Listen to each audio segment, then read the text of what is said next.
नमस्कार बच्चों, आप सभी का इस वीडियो में बहुत बहुत स्वागत है। तो बच्चों, आज हम बात करने वाले हैं क्लास 12 की पॉलिटिकल साइंस चैप्टर नंबर 5 के बारे में। तो ये रहा उसका बुक, जो है बुक का फर्स्ट इंटरफेस है, जिसका बुक का नाम है समकालीन विश्व राजनीति।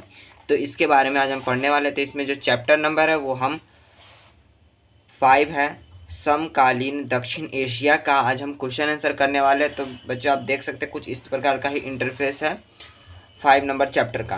तो चलिए बच्चों, समय को ना गवाते हम शुरू करते हैं इसका question answer. Line by line slowly तरह से हम अपने क्वेश्चन आंसर को तैयार करते चलेंगे। तो चलिए बच्चों, हमारा जो पहला क्वेश्चन है उसमें क्या कहा जा रहा है वो हम पहले देख लेते हैं।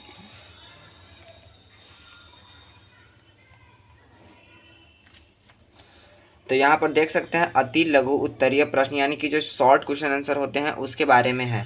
और उसके बाद होता है एक लघु उत्तरीय, और अति लघु और लघु जो उत्तरीय क्वेश्चन होता है ये सब अभी हम पढ़ लेंगे, जो कि एग्ज़ाम के लिए ज़्यादा ज़रूरी रहते हैं। और उसके बाद हम जब एग्ज़ाम नज़दीक आएंगे तो उसके बाद जो भी पूरे चैप्टर का समराइज़ होगा उस सब का निकाल के हम 8 से 10 दीर्घ उत्तरीय प्रश्न को पढ़ लेंगे। बस हमारा हो जाएगा तैयारी अच्छी तरह से 12th क्लास का, और हम अच्छे मार्क्स ला पाएंगे। तो चलिए बच्चों, ये बिहार बोर्ड की तरफ से है, और भी अदर बोर्ड देख सकते हैं जिनके लैंग्वेज हिंदी है और जिनकी एनसीईआरटी बुक चलती है। तो चलिए बच्चों, शुरू करते हैं। हमारा पहला नंबर क्वेश्चन है, 20वीं सदी के अंतिम वर्षों में भारत और पाकिस्तान में ऐसी कौन सी घटना हुई जिसमें संपूर्ण विश्व की दृष्टि में दक्षिण एशिया महत्वपूर्ण हो उठा।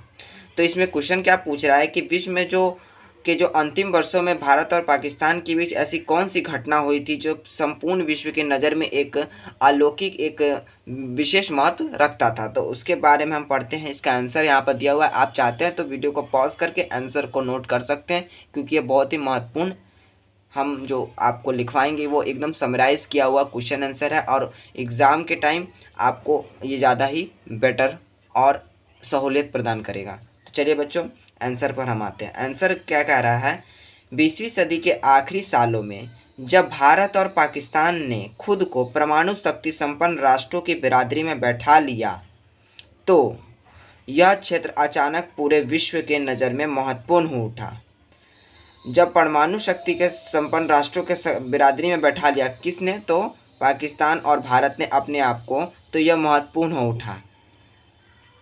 स्पष्ट ही विश्व का ध्यान इस इलाके में चल रहे कई तरह के संघर्ष विवाद पर गया। इस क्षेत्र के देशों के बीच सीमा और नदी जल के बंटवारे को लेकर विवाद कायम है।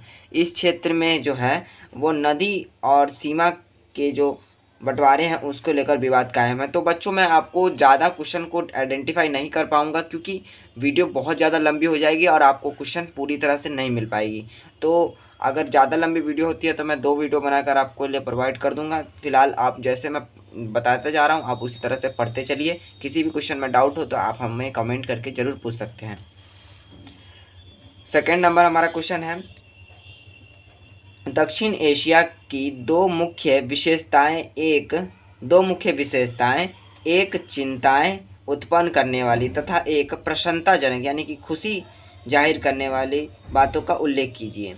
तो इसमें आंसर क्या कह रहा है, दक्षिण एशियाई क्षेत्र में आंतरिक विद्रोह और जातीय संघर्ष और संसाधनों के बंटवारों को लेकर होने वाले झगड़े भी हैं। इन वजहों से दक्षिण एशिया का जो इलाका है वह बड़ा ही संवेदनशील है, और अनेक विशेषज्ञों का यह मानना है कि आज विश्व में यह क्षेत्र सुरक्षा के लिहाज से चिंताजनक देश और क्षेत्र माना जाता है। जाने वाले क्षेत्र हैं, मतलब चिंताजनक मानने वाले क्षेत्र हैं। साथ ही एक बात यह है, इस इलाके के बहुत से जो लोग हैं इस तथ्य की निशानदेही करते हैं कि दक्षिण एशिया के जो देश हैं अगर आपस में सहयोग करें तो यह क्षेत्र विकास करके समृद्ध बन सकता है।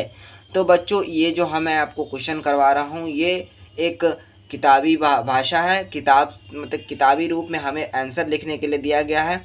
इस आंसर से ऐसा किसी भी प्रकार की विद्रोहपूर्ण बातों को जाहिर करना हमारा कतई उद्देश्य नहीं है। तो आप इस बातों को सिर्फ किताबी माध्यम तक ही रखिएगा, ज़्यादा आगे ले जाने का प्रयास नहीं कीजिएगा। तो चलो बच्चों, हम चौथा नंबर मतलब कि तीसरा नंबर क्वेश्चन करते हैं। हम जो क्वेश्चन नंबर डाले हैं वो एक बुक से अच्छी तरह से समराइज़ करके कि कौन सा क्वेश्चन इंपॉर्टेंट है उस हिसाब से हमने डाला था, इसलिए आपको क्वेश्चन कहीं कहीं एक दो इधर उधर मिलेगा, क्योंकि जैसे कि अभी आपने 1 और 2 पढ़ा और आप 4 पढ़ रहे हैं, यानी कि 3 क्वेश्चन इसमें इंपॉर्टेंट नहीं था, तीसरा नंबर, इसलिए मैंने तीसरा नंबर को नोट नहीं किया है। तो मैं चौथा नंबर क्वेश्चन को मैं आपको बता देता हूँ। दक्षिण एशिया क्या है? सामान्यतः दक्षिण एशिया में 9 देश को शामिल किया जाता है। इनमें 7 देश के जो नाम हैं वो निम्नलिखित हैं। पहला बांग्लादेश, दूसरा भूटान, तीसरा भारत, चौथा मालदीव, पांचवा नेपाल और छठा पाकिस्तान और सातवां श्रीलंका को शामिल किया जाता है। ये हमारा हो गया चौथा नंबर क्वेश्चन का आंसर। अब हम बढ़ते हैं 5वें नंबर क्वेश्चन की तरफ। दक्षिण एशिया को परिभाषित कीजिए। तो ये दोनों एक ही प्रकार का क्वेश्चन है, आप पहले समझ लीजिए कि कौन सा लिखना है, इसमें से कोई भी एक आप लिख सकते हैं। दक्षिण एशिया प्रदेश प्रयोग 7 देश यानी बांग्लादेश, भूटान, भारत, मालदीव, नेपाल, पाकिस्तान और श्रीलंका के लिए किया गया है। इस तरह परिभाषित दक्षिण जो है वह हर अर्थ में विविधताओं से भरा पूरा इलाका है। फिर भी भू राजनीतिक धरातल पर यह एक क्षेत्र माना जाता है। तो आपको इसमें से जो अच्छा लगे वो आप लिख सकते हैं। क्वेश्चन नंबर 6 की तरफ हम बढ़ते हैं। क्वेश्चन नंबर 6 हमसे क्या कह रहा है कि भारत और श्रीलंका की एक सी विशेषताओं का संक्षिप्त उल्लेख कीजिए। तो चलिए बच्चों कर देते हैं हम उल्लेख उसका। आंसर हमारा क्या है? फर्स्ट नंबर क्या कहते हैं, रोमन नंबर फर्स्ट डाल के हमने लिखा है आंसर नंबर 1। भारत और श्रीलंका दोनों ही ब्रिटेन के अधीन रहे हैं। दोनों को लगभग कुछ ही महीनों के अंतर के साथ क्रमशः 1947 तथा 1948 में आज़ादी मिली। दूसरा रोमन नंबर है, भारत और श्रीलंका में ब्रिटेन से आज़ाद होने के बाद लोकतांत्रिक व्यवस्था सफलतापूर्वक कायम है। यानी कि भारत जब और श्रीलंका जब ब्रिटेन से आज़ाद हुए उसके बाद जो है लोकतांत्रिक व्यवस्था वो सफलता रूप से कायम है। तीसरा आंसर है इसका, 3 पार्ट में इसको डिवाइड किया गया है इस आंसर को, तो आप देख लीजिएगा और अच्छी तरह से नोट कर लीजिएगा। भारत के लोकतंत्र की बहुत सारी सीमाएं की तरफ इंगित किया जा सकता है, लेकिन हमें याद रखना चाहिए कि एक राष्ट्र के रूप में भारत हमेशा लोकतांत्रिक रहा है। यही बात श्रीलंका पर भी लागू होती है। 7वां नंबर हमारा क्वेश्चन है, पाकिस्तान और बांग्लादेश के एक जैसी शासकीय अनुभवों का उल्लेख कीजिए। पाकिस्तान और बांग्लादेश में लोकतांत्रिक और सैनिक दोनों तरह के नेताओं का शासन रहा है। शीत युद्ध के बाद के सालों में बांग्लादेश में लोकतंत्र कायम रहा। पाकिस्तान में शीत युद्ध के बाद के सालों में लगातार 2 लोकतांत्रिक सरकार बनी। पहली सरकार बनजीर भुट्टो के नेतृत्व में बनी तथा दूसरी जो सरकार है वो नवाज शरीफ के नेतृत्व में कायम हुई। लेकिन उसके बाद जो है वो 1999 में पाकिस्तान में सैनिक तख्तापलट हुआ और तब से लेकर अब तक वहाँ सैनिक का शासन है। तो ये हमारा हो गया 7वां नंबर क्वेश्चन का आंसर। अब हम बढ़ते हैं 10वें नंबर क्वेश्चन की तरफ, जो कि इसमें आप देख सकते हैं कुछ क्वेश्चन इसमें नहीं है, तो यानी कि वो इम्पोर्टेंट नहीं है। तो हम 10वें नंबर क्वेश्चन की तरफ बढ़ते हैं। 1965 के भारत और पाकिस्तान, ये पाक है ना, इसको शॉर्ट फॉर्म में लिखा है, ये पाकिस्तान संघर्ष के क्या कारण थे? तो भारत और पाकिस्तान, इसका आंसर है भारत और पाकिस्तान के संदर्भ यानी कि संघर्ष जो है वो विभाजन के साथ ही शुरू हो गया था। 1985 में पाकिस्तान ने भारत पर हमले की योजना इस उद्देश्य से बनाई थी कि कश्मीर के जो बहुसंख्यक जो मुस्लिम हैं वो जनसंख्या का समर्थन करें, यानी कि उनकी जो जनसंख्या उनके समर्थक करेंगे, उनकी सेनाओं का समर्थन प्राप्त होगा। परंतु यह जो आशा है वो निर्मूल सिद्ध हुई, यानी कि वो जो आशा है वो उनकी सही और सत्कार साबित नहीं हुई।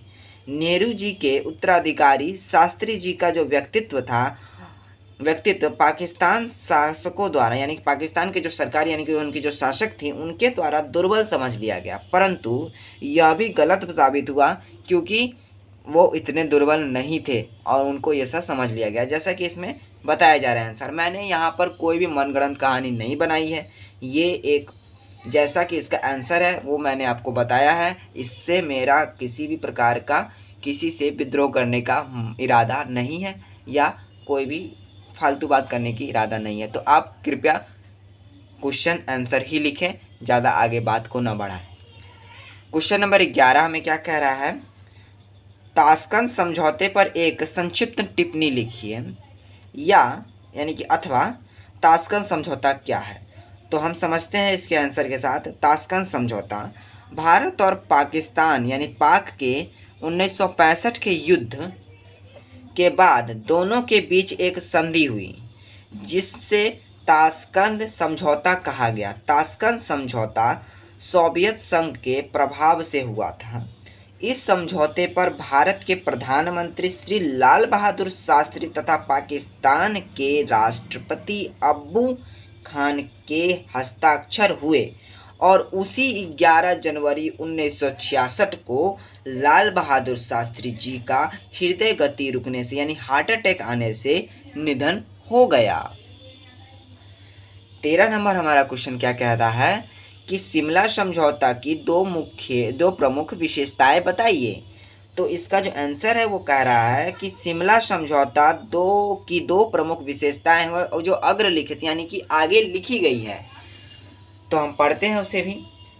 पहला है, नियंत्रण रेखा से दोनों की सेनाओं को वापसी की जाए, अर्थात जीता हुआ जो प्रदेश है उसे वापस किया जाए। दूसरा है कि भारत द्वारा बंदी बनाए गए 1 लाख सैनिकों की रिहाई की जाए। और तीसरा जो है वह पाकिस्तान द्वारा बांग्लादेश को मान्यता दी जाए यानी कि उसे भी एक अच्छी मान्यता दी जाए जिससे वो भी अपने कार्य को अच्छी तरह से निर्वाहन कर सके यानी मान्यता दी जाए। तो हम बढ़ते हैं 14 नंबर क्वेश्चन की तरफ। उससे पहले मैं बच्चों आपको बता देना चाहता हूं कि आपको वीडियो पसंद आ रहा है तो वीडियो को लाइक कीजिए, दोस्तों के साथ शेयर कीजिए, सब्सक्राइब कीजिए जिससे आपको भी इसका लाभ होता रहे और भी बच्चों को आपके माध्यम से लाभ होता रहे। तो चलिए फ्रेंड्स, बच्चों, दोस्तों, आगे बढ़ते हैं 14 नंबर क्वेश्चन की तरफ, क्योंकि बहुत मेहनत लगता है बच्चों कुछ हमें क्वेश्चन लिखने में और उसे बनाने में और आप तक पहुंचाने में। तो आप बस थोड़ा सा हमारा भी काम कर दिया करिएगा जिससे हमें भी एक सहानुभूति मिले कि हाँ हमारे बच्चे जो हैं वो हमसे पढ़ रहे हैं, हम हमें पसंद करते हैं। तो चलिए 14 नंबर क्वेश्चन की तरफ बढ़ते हैं, ज़्यादा फालतू की बात ना करते हुए। कोलंबो योजना पर संक्षिप्त टिप्पणी लिखें। तो 1962 की जो रासायनिक भिड़ंत हुई थी, भिड़ंत के कुछ समय बाद ही सीमा विवाद के हल के लिए 6 अरबों एशियाई यानी अफ्रीकी एशियाई देशों ने कोलंबो योजना पेश की। कोलंबो जो योजना है उसको पेश किया। इसमें तत्कालीन मौजूदा जो स्थिति थी उसको समझौते का आधार प्रदान करने पर बल दिया यानी कि समझौता के द्वारा उस स्थिति को संभालने का निर्णय किया गया तथा चीन से कहा गया कि वह जो है वह पश्चिमी क्षेत्र से अपनी जो सेना है उसे 20 किलोमीटर पीछे हटा ले और इस क्षेत्र में दोनों देशों का नागरिक प्रशासन कायम हो। पूर्वी क्षेत्र में यथास्थिति का सुझाव दिया गया, किंतु चीन ने इस योजना को मानने से इनकार कर दिया, लेकिन भारत मानने को तैयार था। तो कुछ इस प्रकार का इसका आंसर है। तो चलिए बच्चों 16 नंबर क्वेश्चन को हम कर लेते हैं। सार्क के सदस्य देशों के नाम बताइए। तो सार्क के सदस्य देशों के नाम जो है वो भारत, मालदीव, पाकिस्तान, बांग्लादेश, श्रीलंका, भूटान एवं नेपाल जो है वो इस सार्क के समझौते में जो है वो शामिल है। सार्क यानी कि दक्षेस, ये सार्क का ही दूसरा नाम दक्षेस भी है। इसका जो मुख्यालय है वो काठमांडू नेपाल में है। तो बच्चों 16 नंबर क्वेश्चन तक हमारा क्वेश्चन था। ये कुछ क्वेश्चन थे जो मैंने आपको करा दिए अति लघु। अब हम आगे नेक्स्ट वीडियो में हम आपको लघु उत्तरीय प्रश्न को कंप्लीट कराएंगे। एंड वीडियो कैसा लगा आपको ज़रूर कमेंट करके बताइएगा। वीडियो पसंद आए तो लाइक, चैनल को सब्सक्राइब जरूर कीजिएगा। मिलते हैं अगली वीडियो में, तब तक के लिए जय हिंद।